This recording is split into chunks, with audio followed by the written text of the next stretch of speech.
So I would love to introduce our next speaker. She is a senior studying psychology, and I'm going to be listening very closely to her presentation. It is called The Secret to Being Happily Single.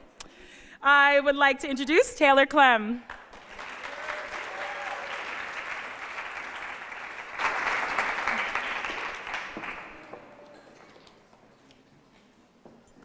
Hope this is on. All right, so it's no secret that our culture romanticizes relationships in terms of how we date each other, how we relax together, how we eat together, and even how we exist together. But where does that leave a single person? Being single is not the same experience for everybody. Some people are happy and content with being single, whereas some people are lonely and desperately wanting to find that relationship. There's an important distinction between both of these, and your approach to being single has important implications for your future. So which type of single do you think is more likely to enter into better relationships? Well, as you might guess, research shows that those who are happily single are more likely to enter into better relationships, whereas those who are lonely and desperately wanting to find that relationship are not as likely to have that good quality relationship. So now this got me thinking, how many people are really happy with being single, and how many people are lonely and desperately wanting to find that relationship? So I asked 96 Monmouth University students to fill out some surveys for me. All of these students were single. Based off of these surveys, I got to categorize these individuals into two groups, those who were happy with being single and those who were single and wanting to find a relationship. The surveys got to show me that how many students were really in each of these categories.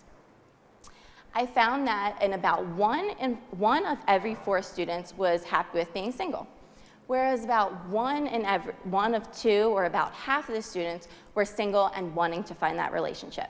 So I found this kind of surprising because most people are single and wanting to find that relationship, where we just learned that those who were happily single are the ones that are more likely to enter into better relationships, so we want that number to be higher.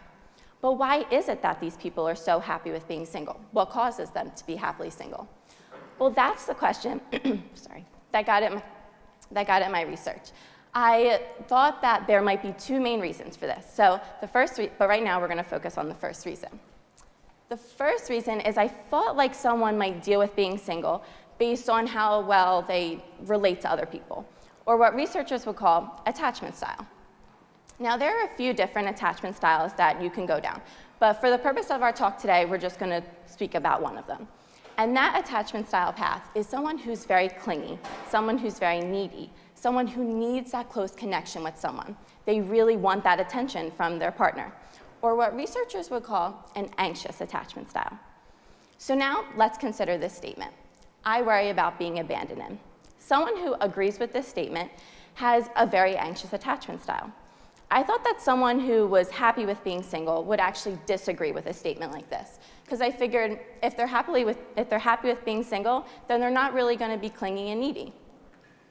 So to test and see if this was true, I took our 2 groups again, our people who were happy with being single and our people who were single and wanting to find a relationship, and I asked them about their clingy and needy behaviors. Ideally, we do want our happily single people to not be so clingy and to not be so needy. And I actually found out that this was true. People who were happily single had a less anxious attachment style than those who were single and wanting to find a relationship. So what does this information tell us? It tells us that not being so clingy and not being so needy will lead you to be happily single, and therefore you have a better chance of entering into better relationships. Another way that I thought that someone might deal with being single is how well an individual truly knows exactly who they are, or what researchers would call self-concept clarity. Someone with a good self-concept clarity has a very clear, consistent, and stable sense of exactly who they are. So now let's consider this statement. In general, I have a clear sense of who I am. Someone who agrees with this statement has a very good self-concept clarity. I thought that someone who was happy with being single would agree with a statement like this, because I figured if they're happy with being single, then they have a good sense of self. They have a good sense of exactly who they are, even if it means they're not in a relationship. So to see if this was true, I took our 2 groups one last time, our people who were happy with being single and our people who were single and wanting to find that relationship, and I asked them, how well do you truly know who you are? Ideally, we do want our happily single people to have a better sense of self. And this was found out to be true. People who were happily single had a better self-concept clarity than those who are single and wanting to find a relationship. So what does this information tell us? It tells us that having a good sense of who you are, a good sense of self, will lead you to be happily single, and therefore you have a better chance of entering into better relationships.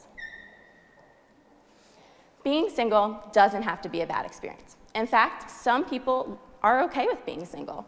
And if you are single, you want to be a part of this happily single crew because these are the people that are more likely to enter into better relationships in the future. So what's the secret to being happily single? To start, don't be so clingy.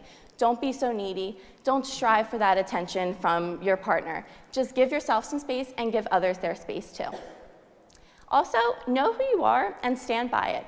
Don't enter into a relationship thinking that your partner is going to help you find who you are, or the relationship in general is going to help you find who you are. Because the truth is, at the end of the day, you are the only person that can truly find exactly who you are. Both of these are very important in a good quality relationship. So keep them fresh in your mind because maybe they can help you today, or maybe they can help you sometime in the future. Ultimately, at the end of the day, whether you are single or you're in a relationship, you need to remember that this life is yours, that this life belongs to you, and you deserve to be, and you should be happy in it. Thank you.